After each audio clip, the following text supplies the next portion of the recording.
Some of you have mentioned that you don't have access to all of the tools that we use in our videos. So we figured, let's make it easier.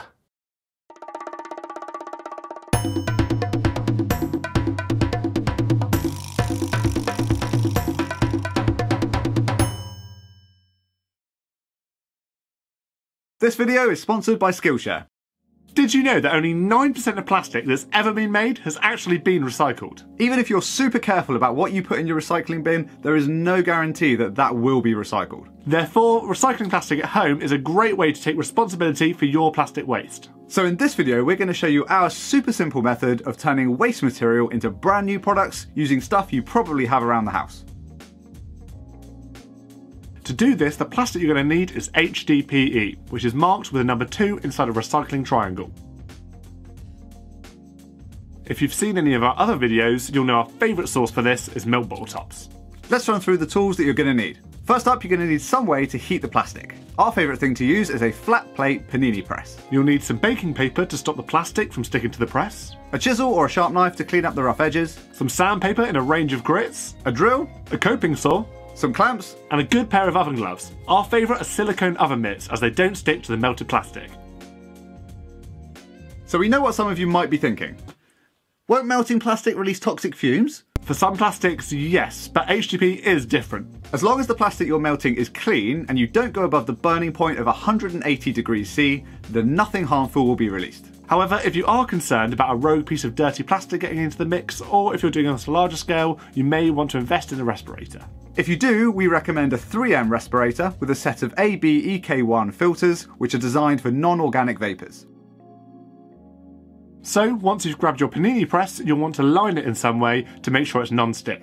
Baking paper works great, however if you're doing this regularly, you may want to pick up some Teflon baking sheets as these last a lot longer. After your press is warmed up, you'll want to start loading in your plastic. If you're using lids, you want to make sure these are top down to avoid any air being trapped.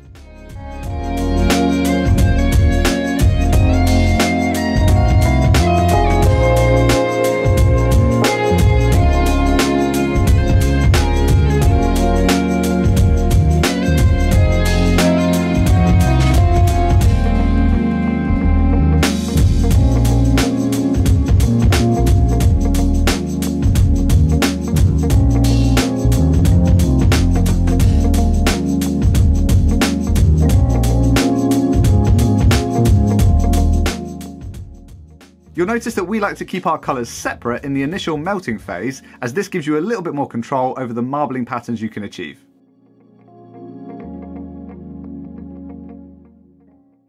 The twisting and folding throughout ensures that any air bubbles are worked out of the plastic, as well as giving you that striking marble pattern.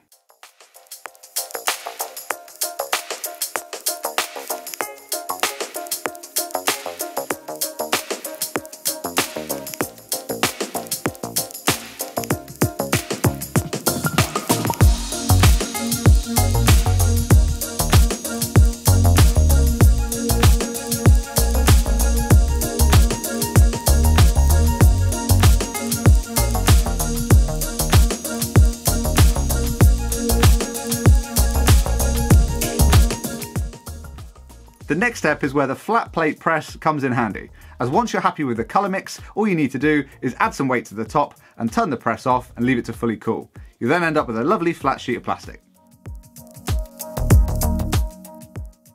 So first up, we're going to show you how to make some coasters out of your new sheet material.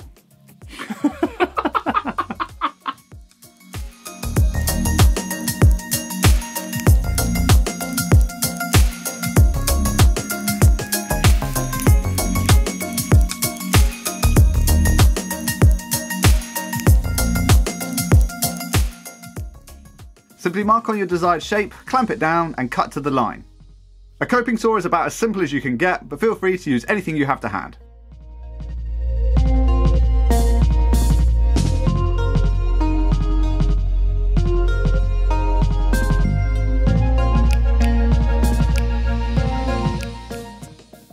You'll then want to tidy up those rough edges. A sharp knife here works well, but we find a chisel gives that little bit more control.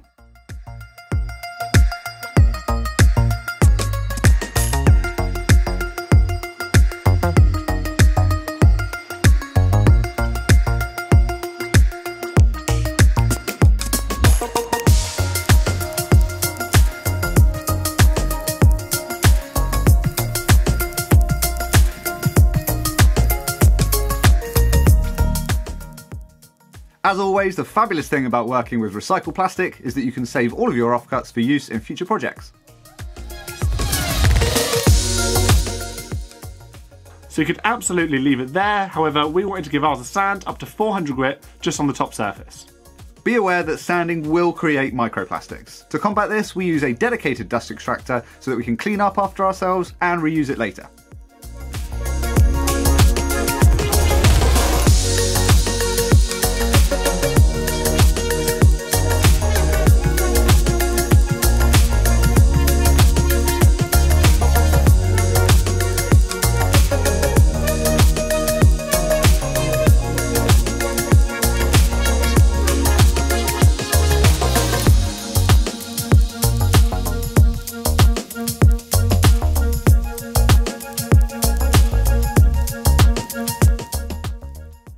Next up, we're going to make a pendant. Using the same technique as we did before, we melted another slab in a different colour before cutting it out and shaping it.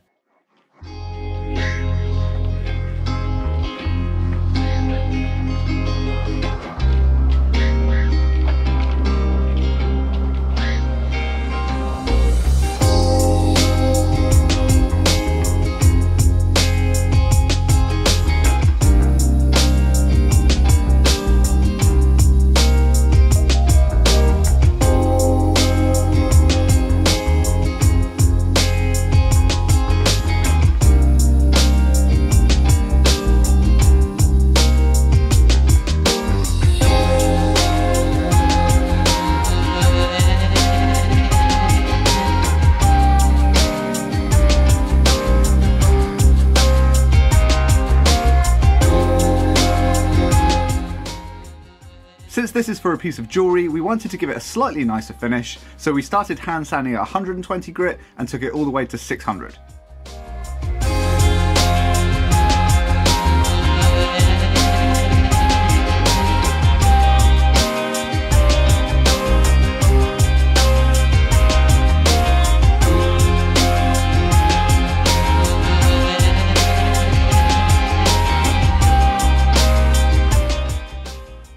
Now, our favourite way to polish recycled plastic is to use one of these car polishing tools, but since this is a limited tools project, we're going to assume you guys don't have one of these and we're going to go find something else that might work instead. Any type of polish will do the job to give it a bit more of a shine, so we raided our kitchen cupboard and found a few things that could work. We prefer to use a polish over a wax, as the wax would sit on top of the plastic, making it much harder to recycle in the future.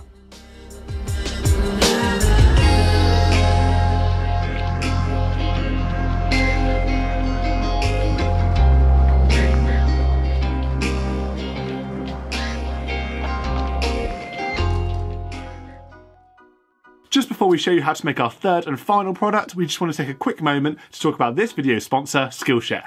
Skillshare is an online learning community with thousands of inspiring classes for creative people. It enables you to explore new skills, deepen those existing passions, and just get lost in your creativity. Some topics we've got on our watch list include sustainability and home recycling, as well as presenting to camera and how to make engaging content. One class we've been really enjoying recently is Building an Etsy Shop That Sells by Parker Gard.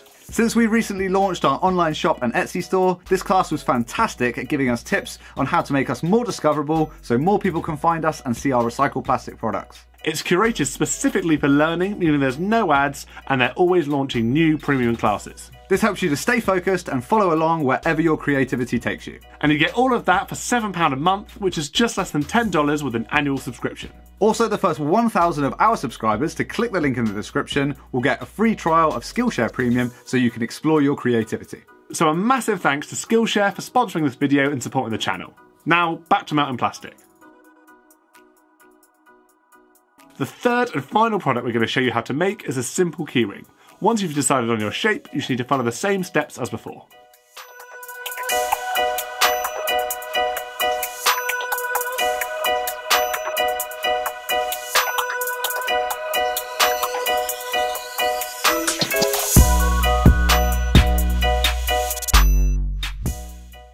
Since this is just a keyring, we didn't want to sand it in any way, but we did want to have a slightly smoother finish. So we switched back over to the baking paper instead of the Teflon sheets, as these don't have a texture and it gives an overall smoother finish.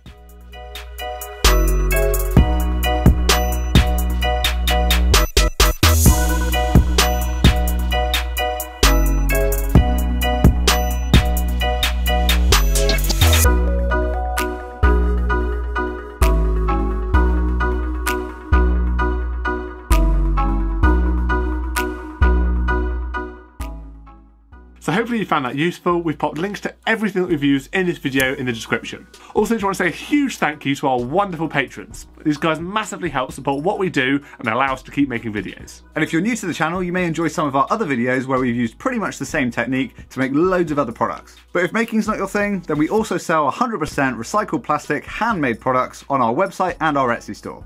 Links in the description down below. Thanks for watching. Cheers, guys. That must look quite shocking. Genuinely didn't know you were going to do that.